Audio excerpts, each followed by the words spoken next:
Hello दोस्तों, आज हम आपको श्रावण मास की कामिका एकादशी की कथा सुनाने जा रहे हैं। आप ध्यानपूर्वक सुनिएगा। युधिष्ठिर ने पूछा, गोविंद वासुदेव आपको नमस्कार है। श्रावण के कृष्ण पक्ष की कौन सी एकादशी होती है, उसका वर्णन कीजिए। भगवान श्री कृष्ण बोले, राजन सुनो, मैं तुम्हें एक पापनाशक उपाख्यान सुनाता हूँ, जिसे पूर्व काल में ब्रह्म जी ने नारद जी से पूछने को कहा था। नारद जी ने प्रश्न किया, भगवान कमलासन, मैं आपसे यह सुनना चाहता हूँ कि श्रावण के कृष्ण पक्ष की जो एकादशी होती है उसका क्या नाम है, उसके कौन से देवता हैं और उसके कौन कौन से पुण्य होते हैं। प्रभु यह सब बताइए। ब्रह्मा जी ने कहा, नारद सुनो, मैं संपूर्ण लोकों के हित की इच्छा से तुम्हें प्रश्न का उत्तर दे रहा हूँ। श्रावण मास की कृष्ण पक्ष की एकादशी होती है, उसका नाम कामिका है। उसके स्मरण मात्र से ही वाजपेयी यज्ञ का फल मिलता है। उस दिन श्रीधर, रघु, हरि, विष्णु, माधव और मधुसूदन आदि नामों से भगवान का पूजन करना चाहिए। भगवान श्री कृष्ण के पूजन से जो फल मिलता है वह गंगा, काशी, नैमिषारण्य और पुष्कर क्षेत्र में भी सुलभ नहीं है। सिंह राशि के बृहस्पति होने पर भी व्यतिपात्र और दंड योग में गोदावरी स्नान से जिस फल की प्राप्ति होती है वही भगवान श्री कृष्ण के पूजन से भी मिलती है। जो समुद्र और वन सहित समूची पृथ्वी का दान करता है तथा जो कामिका एकादशी का व्रत करता है, वे दोनों समान फल के भागी माने गए हैं।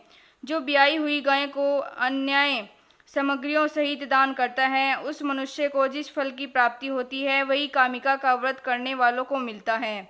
जो नरश्रेष्ठ श्रावण मास में भगवान श्रीधर का पूजन करते हैं, उसके द्वारा गंधर्वों और नगों सहित संपूर्ण देवताओं की पूजा हो जाती है। अतः पाप भीरु मनुष्य को यथाशक्ति पूरा प्रयत्न करके कामिका के दिन श्री हरि का पूजन करना चाहिए।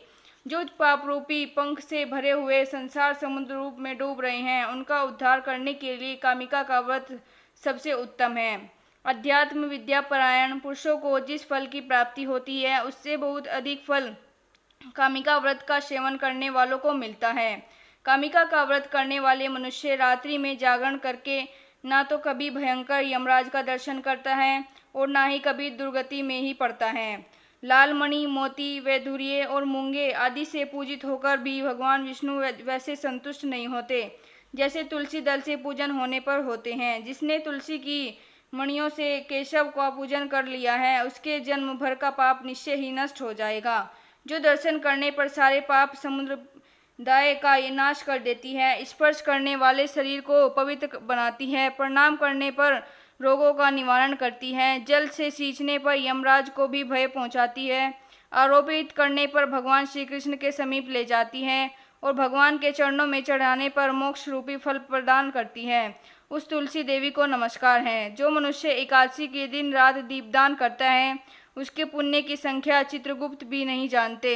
एकादशी के दिन भगवान श्री कृष्ण के सम्मुख जिसका दीपक जलता है, उसके पितर स्वर्ग लोक में स्थित होकर अमृत पान से तृप्त होते हैं। घी अथवा तिल के तेल से भगवान के सामने दीपक जलाकर मनुष्य देह त्याग के पश्चाताप करोड़ों दीपकों से पूजित हो स्वर्ग लोक को जाता है। भगवान श्री कृष्ण कहते हैं, युधिष्ठिर, यह तुम्हारे सामने मैंने कामिका एकादशी की महिमा का वर्णन किया है।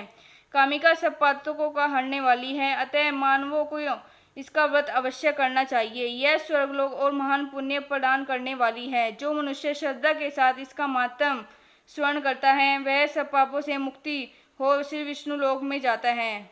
बोलो कामिका एकादशी मैया की जय।